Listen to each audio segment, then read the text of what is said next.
코로나19 관리 체계가 고위험군 위주로 바뀌면서 취약계층에 대한 우려도 나오고 있습니다. 일반 환자의 경우 별도로 모니터링을 하지 않고 재택 치료에 필요한 물품도 스스로 사야 하기 때문입니다. 특히 일반 관리군에 포함된 저소득층 등은 관련 물품을 사기도 쉽지 않아서 방역 사각지대에 놓여 있다, 이런 지적도 나오고 있습니다. 현장 연결해서 더 자세한 내용 알아보겠습니다. 윤혜리 기자.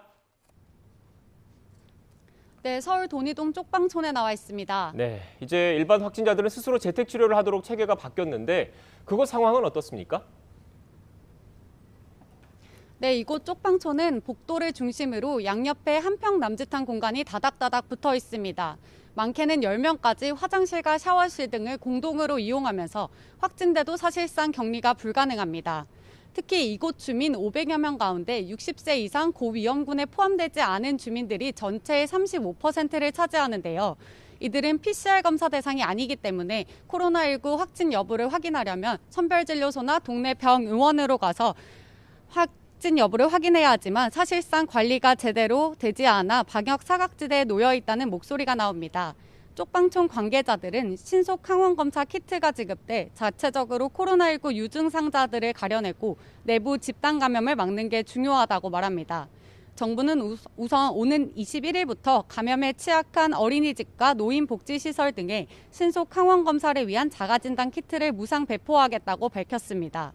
대상은 216만 명 정도로 한 주에 각각 1, 2회분이 지급될 예정인데요. 다음 달 3일부터 자가진단 키트 공급량이 늘어나면 임신부나 기타 방역 취약계층에도 무상 배포를 확대하겠다는 방침입니다. 네, 주민들이 확진되고 증상이 발생하면 비대면 진료는 받을 수 있는 겁니까? 확진자 비대면 진료가 사실 제대로 진행되지 않을 수 있다는 우려도 나옵니다. 이곳을 하루에 한 번씩 방문해 주민들의 환자 상태를 체크하는 의료진에 만나 얘기를 들어봤는데요. 소수이긴 하지만 일부 주민들은 휴대전화가 없기 때문에 몸에 이상이 생겨도 비대면 진료를 요청하기 어려운 상황이라고 말했습니다. 정부는 집중관리군에 대해 하루에 2번 유선으로 모니터링을 하고 있지만 일반 관리군은 모니터링 없이 필요하면 비대면 진료와 상담을 받도록 하고 있습니다. 이 때문에 일반 관리군에 속하는 주민들은 사실상 관리 범위 밖에 놓여 있다는 지적도 나오는데요. 특히 저소득층에게는 재택 치료에 필요한 물품을 사는 것도 부담입니다.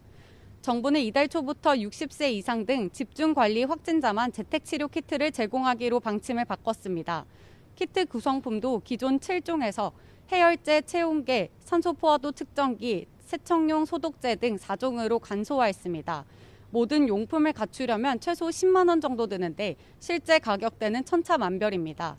이곳 월세가 평균 24만 원인 것을 고려하면 언감생심이라는 볼멘 소리도 나옵니다. 지금까지 서울 돈이동 쪽방촌에서 YTN 윤혜리입니다.